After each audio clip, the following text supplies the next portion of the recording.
نوتدونی اولین فروشگاه نوت موسیقی در ایران.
سلام دوست من، شما پیشنمایش این آموزش رو مشاهده کردید.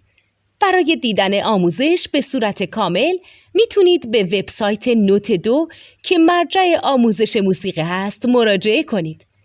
همچنین برای تهیه نوت موسیقی مرتبط با این آموزش هم میتونید به وبسایت نوتدونی که بزرگترین آرشیو نوت موسیقی در ایران هست مراجعه کنید.